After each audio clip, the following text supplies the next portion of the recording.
نوجوان گفتگو کر رہے تھے کہ ہم سب کی بقا،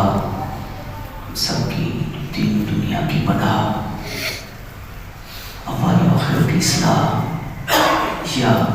جیسے کائنات میں مختلف نظام ہیں، ہم اور آپ نے مختلف پرندوں کو دیکھا، اپنے گھونسلوں کے ساتھ ان کی وابستگی، اپنے بچوں کے ساتھ ان کا انس، مختلف اقسام کی جنس کی معاملات کو دیکھا، ان کے انس کی وابستگی، گویا کہ یہ ساری چیزیں رب العزت کی توحید بیان کرتی ہیں، اس کی وحدانیت کا ثبوت دیتی ہیں، اس کے مالک و خالق ہونے کی گواہی دیتی ہیں۔ تو آج ہم اپنے اندر دیکھیں کہ ہم سب خالق کے کل کی رضا کی خاطر کتنے اچھے کام کرتے ہیں، اس کی توحید کو بجا لانے کی صورت میں کون سا خیر کا عمل رکھتے ہیں اپنی زندگی میں، اور اتباع صلی اللہ تعالیٰ علیہ وسلم کون سی ایسی خیر خواہی کا عمل رکھتے ہیں جس سے ہماری محبت ثابت ہو کہ ہاں ہم سچے اور پکے امتی ہیں، صحیح معنوں میں مسلم ہیں، اور حضور نبی کریم سیدنا محمد رسول اللہ معاملات کو دیکھا، ان کے انس کی وابستگی، گویا کہ یہ ساری چیزیں رب العزت کی توحید بیان کرتی ہیں، اس کی وحدانیت کا ثبوت دیتی ہیں، اس کے مالک و خالق ہونے کی گواہی دیتی ہیں۔ تو آج ہم اپنے اندر دیکھیں کہ ہم سب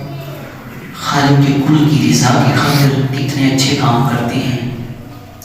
اس کی توحید کو بجا لانے کی صورت میں کون سا خیر کا عمل رکھتے ہیں اپنی زندگی میں، اور اتباع صلی اللہ تعالیٰ علیہ وسلم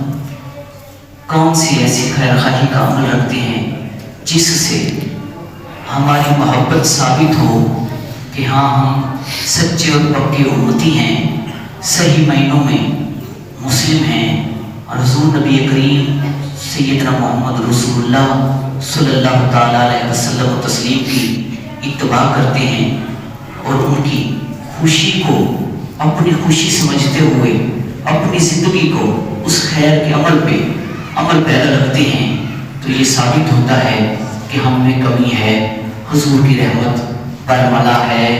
لا تعداد تھی اور بے شمار رہے گی۔ تو اس سے واضح ہوا کہ ہمیں اپنی زندگی کا لازم والملزوم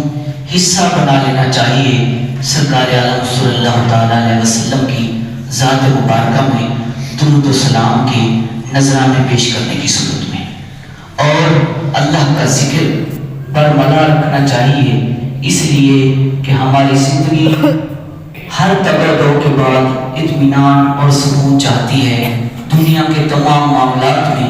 یہ امر اور سبق ہے کہ اس کے لیے خیر ہو اور اسے راحت ہو۔ تو اللہ تبارک و تعالیٰ کے ذکر میں اللہ تبارک و تعالیٰ کی کرم نوازی حاصل کرنے کی صورت میں بارہا بزرگان نے فرمایا کہ اللہ کے ذکر میں مومن کے دل کو سکون عطا ہوتا ہے۔ تو ہم دونوں صورتوں کو اپنے اوپر دیکھیں تو ہم کتنا اللہ کا ذکر کرتے ہیں اور سکون حاصل کرتے ہیں، اور کس حد تک سیدنا محمد رسول اللہ صلی اللہ تعالیٰ علیہ وسلم کی بارگاہ میں درود و سلام کا نذرانہ پیش کرتے ہیں اور حضور علیہ السلام کی